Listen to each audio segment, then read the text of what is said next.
Good morning and welcome to KZSC News, local news from the Monterey Bay.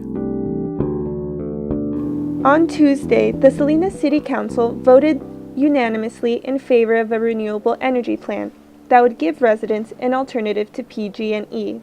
The Community Choice Energy Program aims to increase renewable energy by purchasing renewably sourced power and reinvesting a portion of the annual revenue in green energy infrastructure. Proponents of the plan are confident the implementation of this program will result in job creation and allow for more local governance. Closure of the Santa Cruz County Jail Chapel in January came as a shock to religious volunteers when they arrived to conduct their normal weekly programs. Juvenile Hall Chaplain Beverly Brook was turned away, being told the chapel was under construction. The next week, she was told the facility no longer existed. Volunteer Director of Catholic Inmate Programs Tiffany Meskey had a similar experience. The newly appointed Chief Deputy in the Sheriff's Department's Corrections Bureau, Steve Carney, told her the closure happened because the chapel failed to meet safety and visibility standards for jail facilities. Somebody could be hurting you and we wouldn't know. Not to my knowledge, no. And he's right. It's not to say that it would never happen, but from my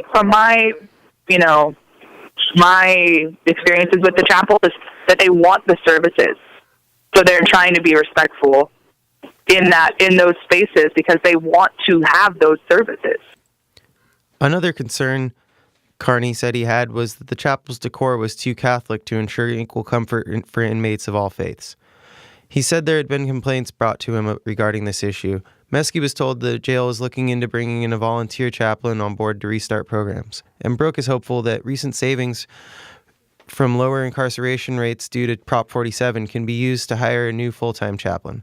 County board supervisors were apparently even more in the dark about this issue, having just learned about the change at this week's meeting 2 months after the chapel closed.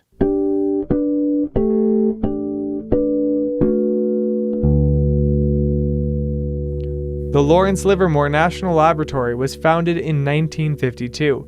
The lab was managed by the University of California and was tasked with studying nuclear weapons, science, and technology relevant to the defense interests of the United States during the Cold War. Weapons physicist Greg Spriggs has been leading a team to recover and digitize films of nuclear tests so the films can be studied for future generations. Film is a natural substance and decomposes over time. In the past 70 years since atomic tests were first conducted, much of the films have been decomposed, and members of the team have said that they could smell vinegar when opening the cans. Out of an estimated total of 10,000 missing films, the team has managed to find 6,500. Some footage of the atomic tests that has been digitized is available online through the LLNL YouTube account. Since March 17th, a 48-mile stretch of Highway 1 between Pfeiffer Canyon Bridge and Ragged Point has been closed off, making Big Sur almost entirely inaccessible. All Big Sur U.S. Forest Service and California State Park campgrounds are closed. Heavy rainfall led to the bridge's collapse on February 15th. A landslide under the bridge caused the damage to the structure. Rock and mudslides block roads south of Big Sur. This closure is bad for the businesses of Big Sur, such as hotels and restaurants, and is also putting a strain on the residents. 50 young children and teenagers haven't been able to go to school for over a month. A teacher from the Monterey School District has been coming in a few times a week to meet with students at a meeting room in the Post Ranch Inn. The 400-plus stranded Big Sur residents received airlifted food, pet supplies, diesel fuel, and mail. A helicopter crew made at least 11 trips to the Big Sur multi-agency facility at Pfeiffer State Park 2 weeks ago. Volunteers helped buy 900 pounds of food at Safeway for the airlift. Underworks is a 2-feet-wide, half-mile-long trail that will allow people who live south of the bridge to bypass the closed highway at 2 time windows a day, each 30 minutes long. One will be at 7 a.m. and the other will be at 5:30 p.m. Residents will be escorted by members of the local fire brigade. According to Brent Marshall, Superintendent of State Parks Monterey District, the trail will start at Big Sur Station and use a portion of the Pine Ridge Trail before it splits off and crosses the canyon east of the condemned Pfeiffer Canyon Bridge, before ending at a pullout just south of the bridge. It should take about 30 minutes to hike the trail. Caltrans estimates a new bridge to be completed in as soon as 6 months. Demolition of the remaining bridge took 2 days longer than planned due to a technical issue with a 6,000-ton wrecking ball, but it was taken down using a crane on Friday. Crews will begin working on a single-span steel bridge instead of concrete and will not incorporate the column supports the last one did. Caltrans estimates the cost of the new bridge to be $20 million. Building the bridge will be handled by Golden State Bridge out of Benicia. It is expected to be ready by mid to late September. Theoretically, once all the slides are cleared and the buckled asphalt filled, stranded residents could leave Big Sur by driving south, then east to Highway 101, but it would take about 4 hours to get to Monterey or Carmel. Many people have been sneaking around the bridge through Pfeiffer State Park, even though the State Parks Department threatens a $5,000 fine for anyone caught. According to Caltrans, access to Highway 1 is not likely until early summer. Kirk Gaffel, owner of the Big Sur restaurant Nepenthe, is lobbying Caltrans to build a temporary bridge before starting construction on the permanent bridge, but Caltrans has said that that is probably not feasible.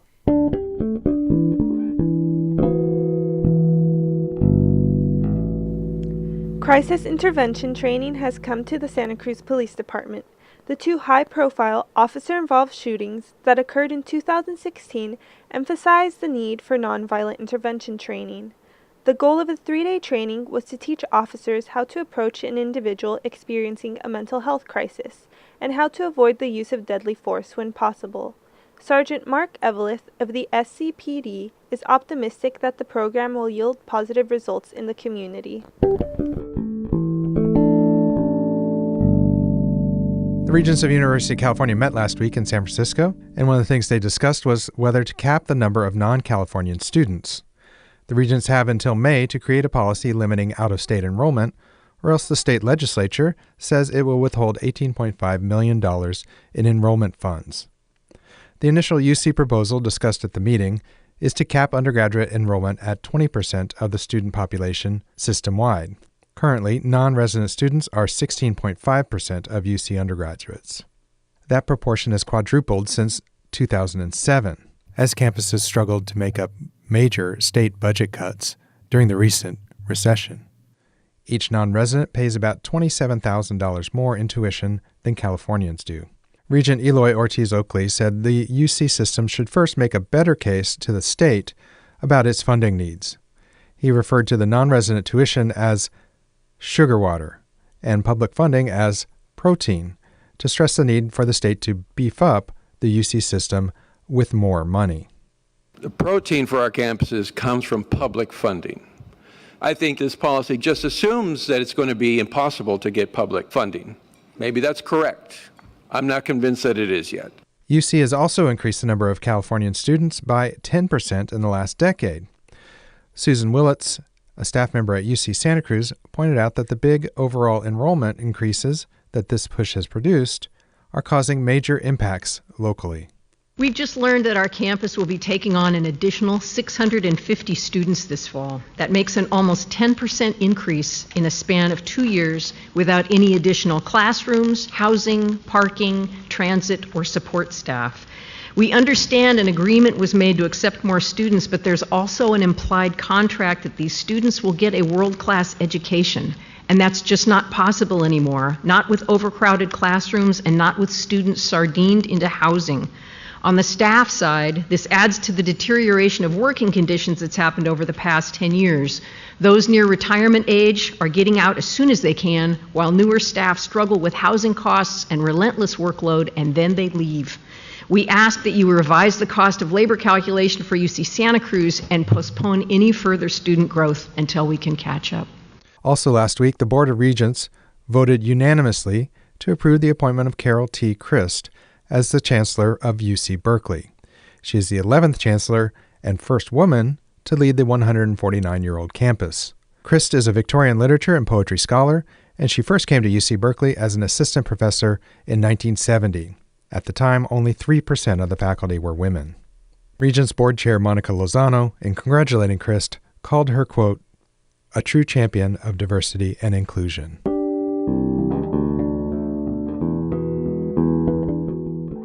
I'm Daniel Wootan. Kathia Damian. I'm Keith Rozendal. Ty Goering. And I'm Maelin Rose for KZSC's Monterey Bay News.